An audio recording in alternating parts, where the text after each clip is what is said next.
L'infidélité financière dans la diaspora et comment reconstruire la confiance. Imaginez découvrir que votre conjoint, votre partenaire ou votre conjointe envoie secrètement des milliers de dollars ou d'euros dans son pays d'origine, pendant que vous pensez que vous êtes en train de construire ensemble ici. Quelle serait votre réaction? Pour beaucoup de couples et immigrants africains vivant dans la diaspora, l'infidélité financière n'est pas juste une question d'argent. C'est de la trahison. C'est une trahison silencieuse qui brise la confiance et qui détruit beaucoup de couples. C'est vraiment un poison, un danger réel. Aujourd'hui, nous allons parler de cette réalité douloureuse-là. Et surtout, comment rebondir, comment reconstruire et la confiance et surtout comment reconstruire un avenir harmonieux au sein du couple. Alors, si vous êtes un couple vivant dans la diaspora, cette vidéo est pour vous. Ou si vous vivez entre deux mondes, cette vidéo est pour vous. L'Europe, les États-Unis, le Canada, l'Australie, ou je ne sais où encore, cette vidéo est pour vous. Mais avant de poursuivre dans le vif du sujet, je vous rappelle que si vous avez besoin d'un bilan relationnel, d'un bilan de couple, pour voir clair dans votre relation, pour mieux comprendre ce qui se passe et ce qui ne va pas dans votre relation, pour découvrir vos forces, vos zones de risque et avoir des exercices concrets qui vous permettront de développer vos compétences relationnelles afin de continuer la route ensemble, vous êtes à la bonne place. J'offre ce service de bilan relationnel. De quoi parlons-nous? L'infidélité financière dans la diaspora.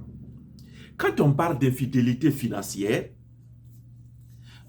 beaucoup vont rapidement penser aux grosses dettes, les dettes cachées, ou bien des dépenses secrètes. Oui, cela fait partie de l'infidélité financière. Mais dans les couples de la diaspora, cela prend une autre forme. Il y a notamment les transferts secrets d'argent. On transfère de l'argent à sa famille ou à d'autres personnes sans que son partenaire ou sa partenaire ne soit au courant. On a caché. C'est vers la famille au pays.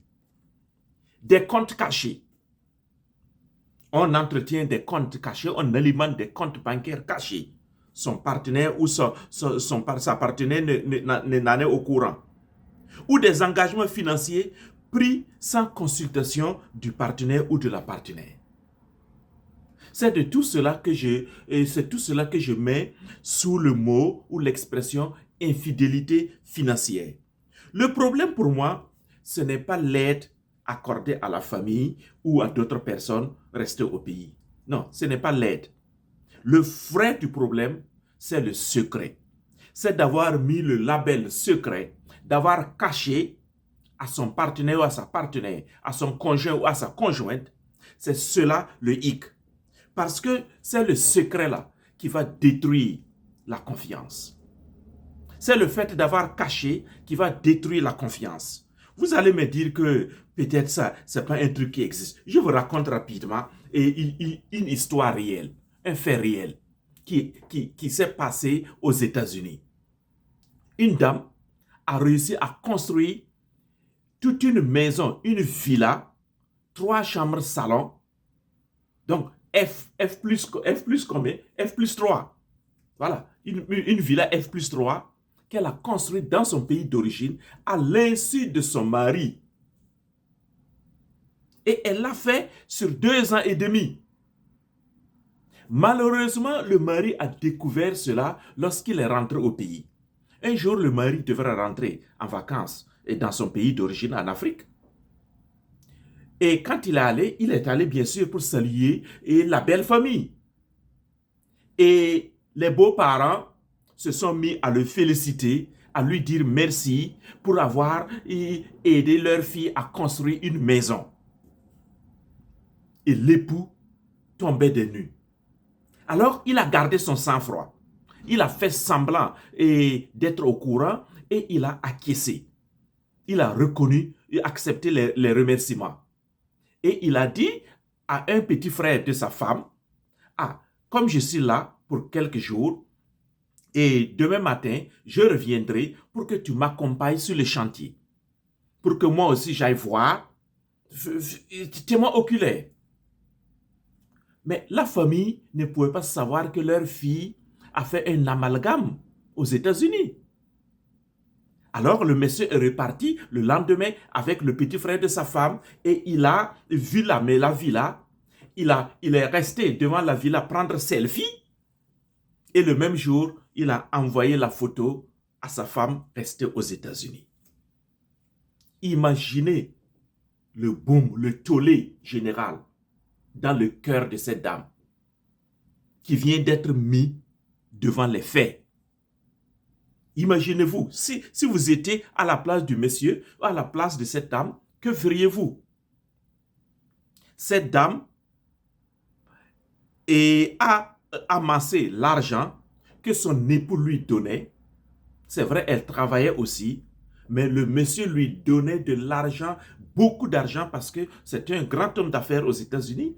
Et il a vraiment investi même pour l'école de cette dame, mais qui malheureusement, la dame a refusé de repartir à l'école. Elle n'a pas terminé l'école, mais elle recevait beaucoup d'argent de son homme. Et c'est cet argent-là qu'elle a pris avec beaucoup d'autres choses, mais à l'insu. C'est bien de construire, mais le secret. Et voilà l'époux, le mari qui découvre la vérité.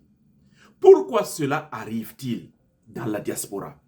Cela est fréquent. Ces cas-là, ce n'est pas un cas isolé. Vous allez me dire en commentaire et vous partagez votre expérience. Vous allez me raconter aussi ce que vous avez vécu. Peut-être vous-même, vous avez été témoin, vous avez été victime de cette attitude-là au sein des couples immigrants africains.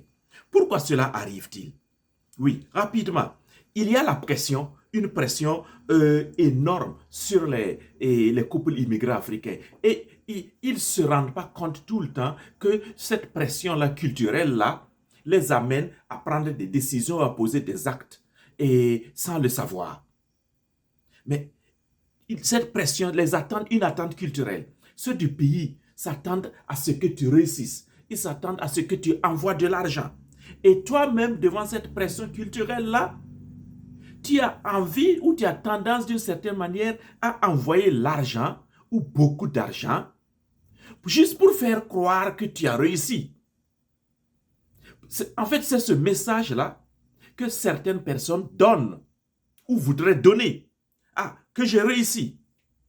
Et la famille au pays se dit, mais si tu n'envoies pas, tu es égoïste, non, on t'a soutenu, on t'a encouragé, on a contribué à ton enfance ici, il faut envoyer l'argent pour aider ton petit frère, etc., ta tante, ton oncle, etc., etc. Et on est imbu de tout cela. Et voilà. On a cet élan naturel qui nous pousse à agir de cette manière-là, sans se rendre compte. Alors, certains choisissent le silence. Ils pensent que face à cette situation, ils se taisent et ils pensent qu'ils vont protéger leur couple de cette manière. Mais en réalité, c'est une bombe à retardement qui est née dans le couple-là. Et quand la vérité pète, c'est-à-dire la vérité sort, ce n'est pas seulement l'argent qui fait mal, mais c'est la perte de confiance. Et beaucoup de gens vont se dire, mais si il a pu me faire ça, si elle a pu me faire ça, quoi d'autre encore elle a caché? Donc vous voyez, on devient, la suspicion naît, parce qu'il n'y a plus de confiance.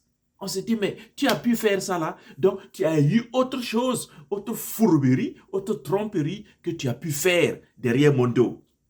Alors, on ne reconnaît plus son partenaire ou sa partenaire du tout. J'ai vu ça, c'est pas seulement un cas isolé des couples immigrants. J'ai vu ça même ici en Europe, où j'ai vu des couples européens. Et le mari qui a pris l'argent de la famille du couple et qui a bazardé ça ailleurs, dehors même dans des infidélités conjugales ou autre type d'infidélité. Voilà, ça existe. Alors, mais la réalité est très frappante avec les couples immigrants africains dont je parle ici. Alors, le partenaire qui découvre l'infidélité financière ressent de la colère, de la confusion, de l'insécurité et parfois même de la honte. Oui, si tu m'as caché ça, qu'est-ce que tu me caches encore? Et donc, vous voyez, et comme il n'y a plus de confiance, on va commencer à scruter dans ta vie, à chercher des poux sur une tête rasée. Comment est-ce qu'on peut construire, entretenir une relation efficace, durable et épanouissante dans ces sentiments-là, avec ces sentiments-là? À ce moment-là, la relation rentre dans une zone dangereuse. La suspicion permanente. Alors, je m'adresse vraiment aux couples immigrants africains. Voilà. Est-ce que vous voulez vivre dans une zone dangereuse de suspicion permanente? Ou vous-même dans votre foyer, vous n'avez pas du tout la paix? Parce que vous endormez, mais vous ne savez pas du tout ce qui va être révélé à la minute près ou après votre sommeil. Ou bien, pour vous coucher même pour dormir, mais dans la peur. Parce que vous ne savez pas la réaction de l'autre. Qu'est-ce que l'autre a découvert dans votre vie? Voilà.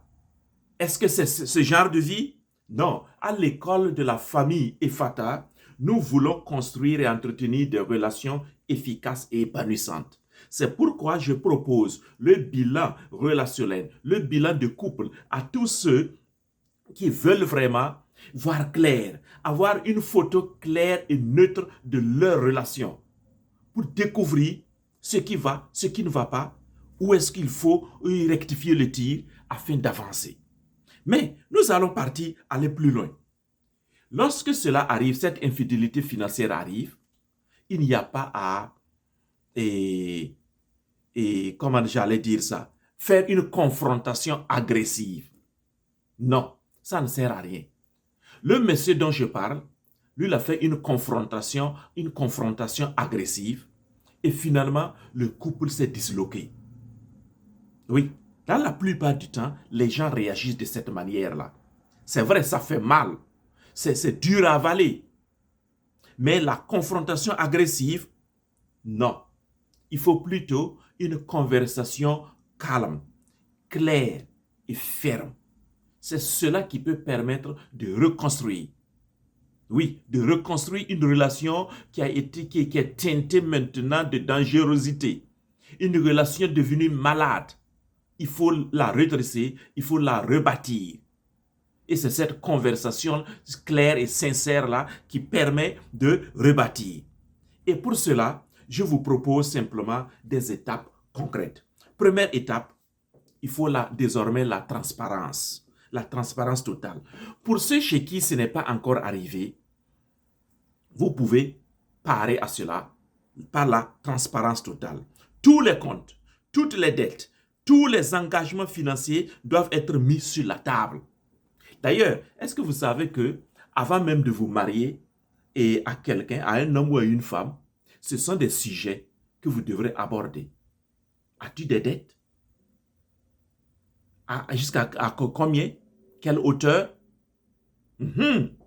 Tu as des comptes bancaires?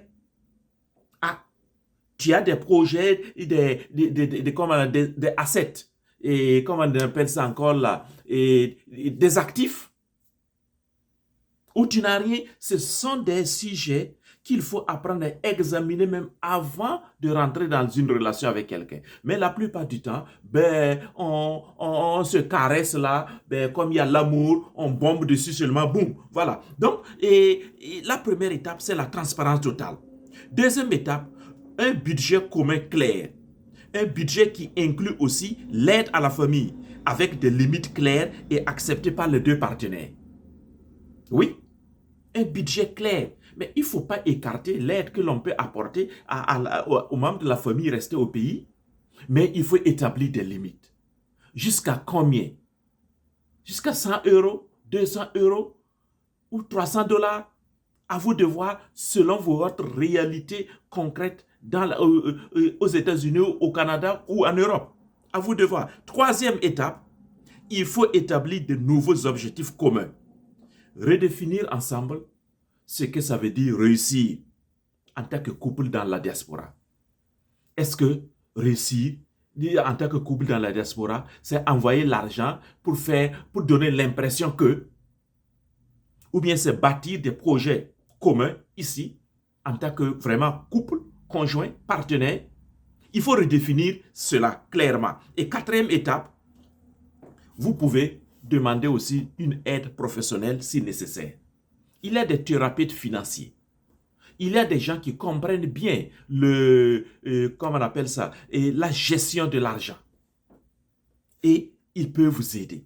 C'est d'ailleurs ce que moi je fais avec beaucoup de gens où on a un programme établi et on apprend à cheminer ensemble. Et gérer l'argent, épargner et protéger l'argent que l'on gagne afin que le couple puisse avancer. Alors, chers amis, il faut construire un avenir transparent quand on est couple immigrant africain dans la diaspora. Alors, si cette vidéo vous a parlé, je vous en prie, dites-moi en commentaire qu'est-ce qui vous a touché et partagez votre expérience et vos expériences. Et aussi, likez cette vidéo et partagez cette vidéo avec d'autres couples immigrants africains ou d'autres personnes qui ne sont pas des Africains. Oui, voilà, ça aide énormément. Parce que le détournement financier au sein du couple-là n'est pas seulement le propre des couples immigrants africains. Mais c'est vrai, ici, mon thème général, c'est le couple immigrant africain, mais c'est un mal qui tue, qui détruit, qui fait effondrer beaucoup de relations sur cette terre-là, que ce soit en Europe, aux États-Unis ou au Canada, etc. Alors, partagez la vidéo et abonnez-vous, s'il vous plaît, voilà, pour que notre communauté puisse grandir.